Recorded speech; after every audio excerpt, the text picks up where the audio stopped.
We're rolling. Timer starts now. Mark. Hi, I'm Ford. And I'm Sky, and these are not our real names. These are our superhero names, and with our powers combined, we formed the writing partnership L. Skyford. Welcome to Booklandia. You've joined us today for a minisode, where we will geek out about literary topics like plot and character tropes, and maybe some book news. But before we get much further, did you know you can watch our faces do this episode by subscribing to us on Twitch at L. Skyford or YouTube at L.Skyford? You should do it. We give good face. And sometimes there's a dog bomb at Ford's house. This is true. For our other socials, you can follow us on Twitter at SkyfordL, on Instagram at L.Skyford. And if you're interested in our book, blog, or even more book reviews, head over to our website, lskyford.com. Lastly, this and every episode are chock full of oversharing and spoilers, and every episode is rated E for explicit. You have been warned. Hi, hi, hi, hi, hi, hi, hi. Okay, that was weird. I'm not going to say it that way ever again. Okay. Hi. Hi. So today you've joined us for another hashtag trope alert. We're going to be talking another character trope. What is it? Why do we need them? Why do we like them? What do we hate about them? And this week's specific character trope is alpha male with a heart of gold. Pew, pew, pew. Ching, ching. I'm adding the sound effects. Ching. Of the Is this the gold. heart of gold? Okay, that's what I thought was happening. Yeah. Excellent. All right, very good. So I feel like we need to describe this slightly further. Alpha male is not every male character, nor is it always a male character. It is a character that is very possessive, very demanding, and usually always right. I am putting that in quotation marks. Yikes. Yeah, it's also, they're domineering, they're dominating. You see this a lot in basically every single romance book that is also about werewolves. Werewolves, vampires, supernaturals of all types. They've been around a long time and they know exactly what you need. And they're going to take care of you. And how you want it. Exactly. So, yeah. So why do you think that the alpha is such a popular trope for character?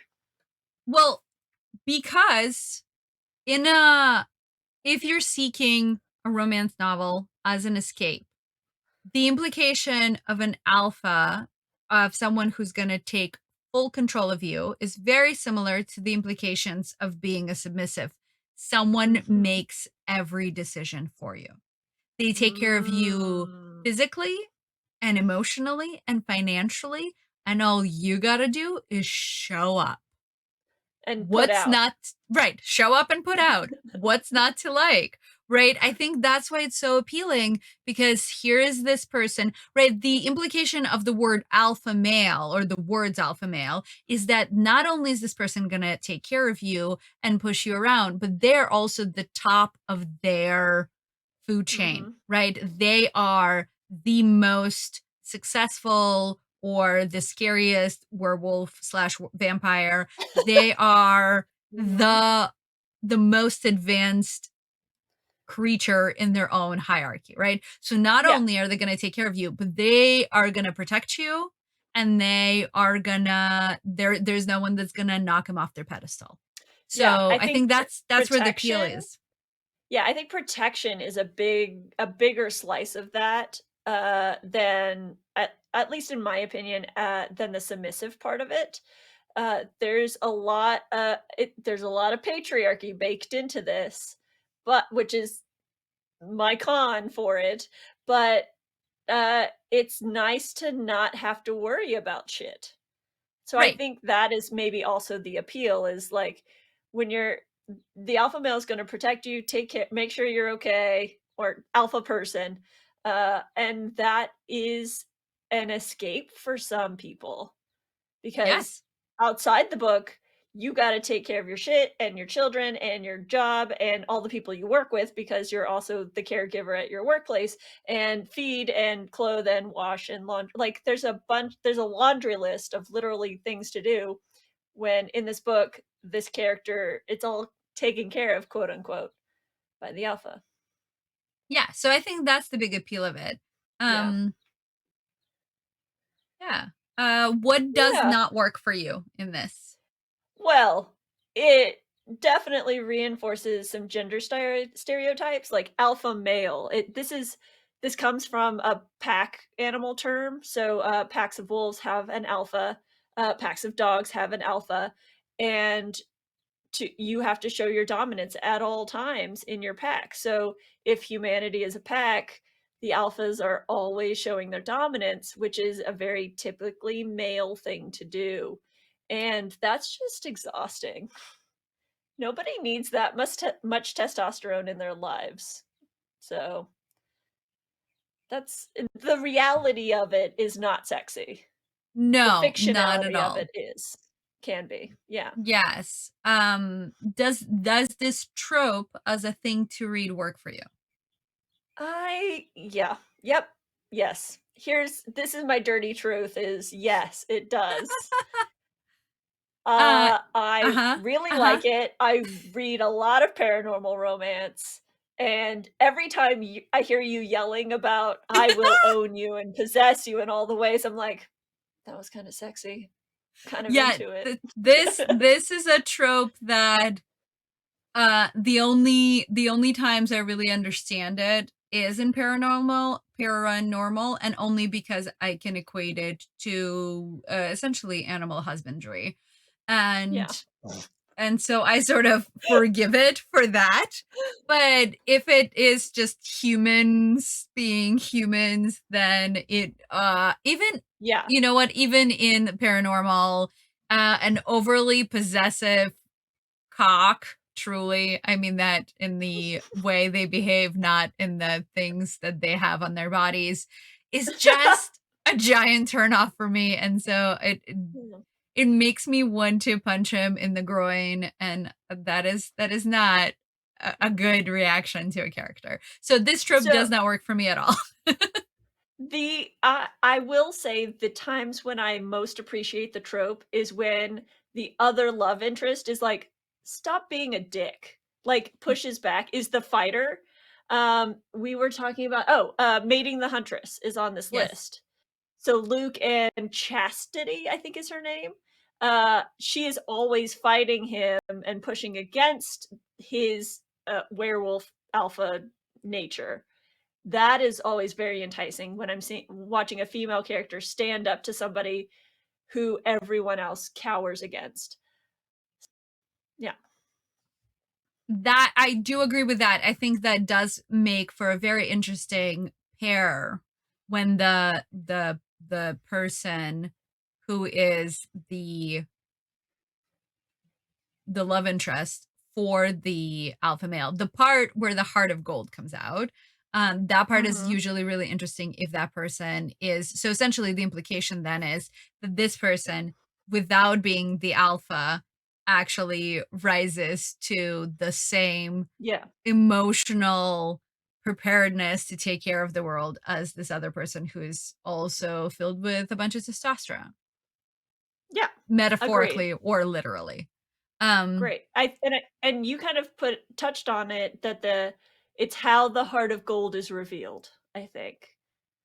Instead of like, "You're my cherished thing that I now own, let me show you this part of me," is not as interesting as, "Oh, you're gonna stand up to me, you're gonna show your backbone, you're gonna also be vulnerable and strong at the same time? Oh, I can be vulnerable and strong at the same time? Okay, okay.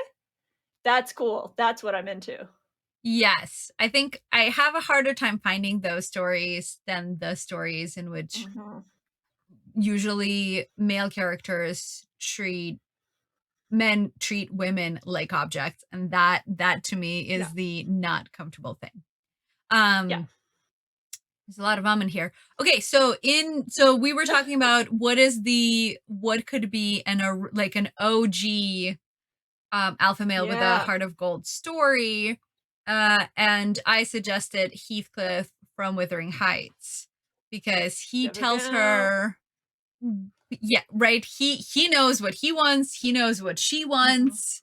he will take care of everything. Sort Mhm. of. I feel like there are Right. issues with that statement, but sort of. Um, Right. and then dipping into Disney canon, if Mhm. you disregard the Stockholm syndrome situation in Beauty and the Beast, uh, Beast in Beauty and the Beast Mhm. is very much an alpha male, literally beast form, Mhm. that turns out is really into bath time and tiny birds And getting his beard braided. and getting his beard Um, braided.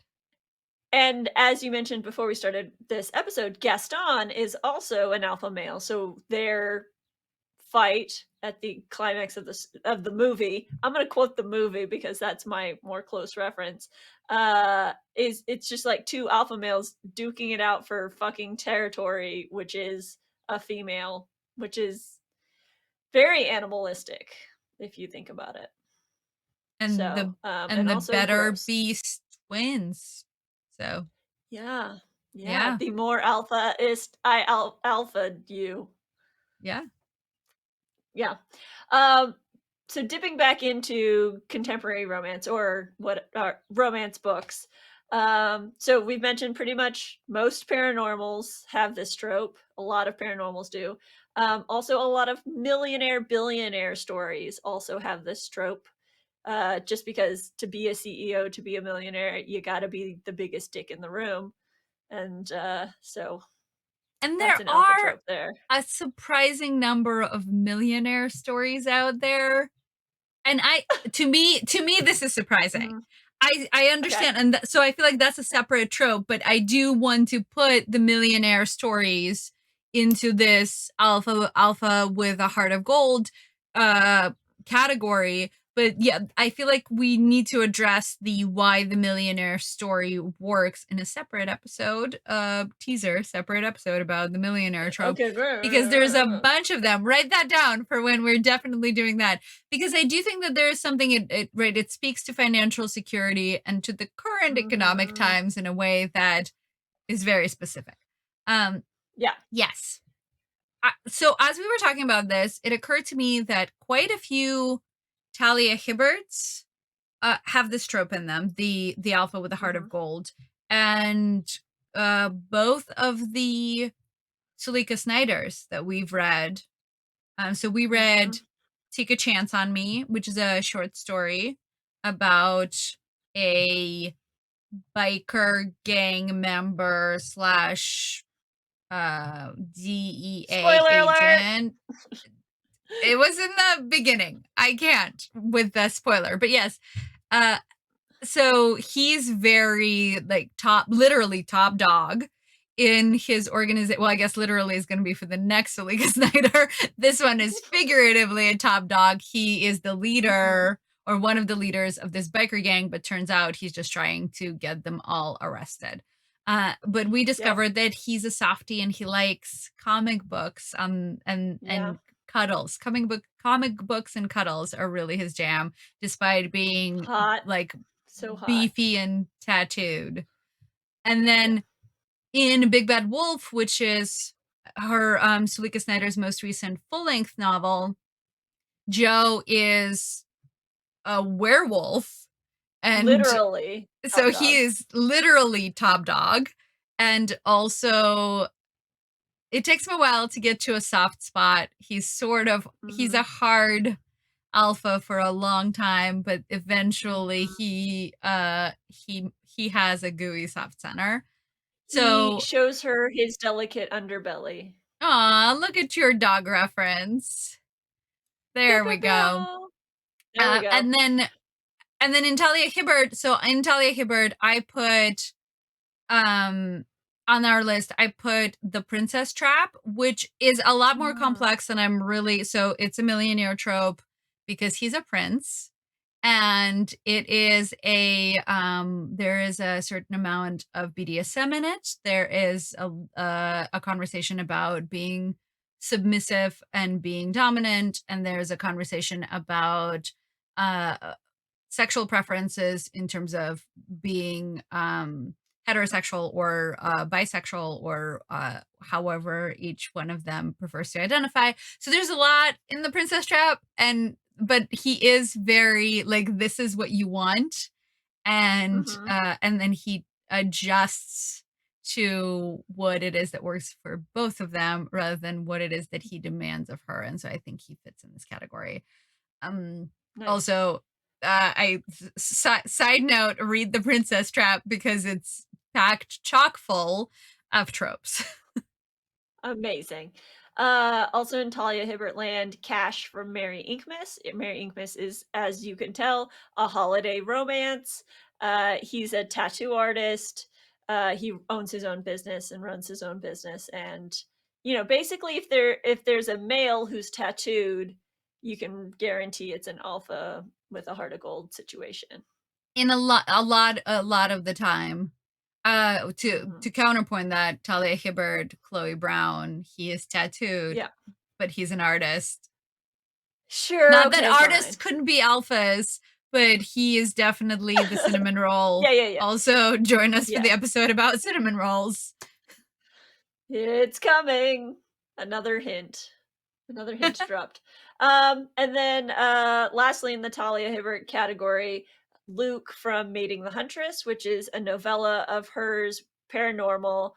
He's a werewolf, so of course he is. But we mentioned that earlier, and we talked about how chastity just stands up to his shit.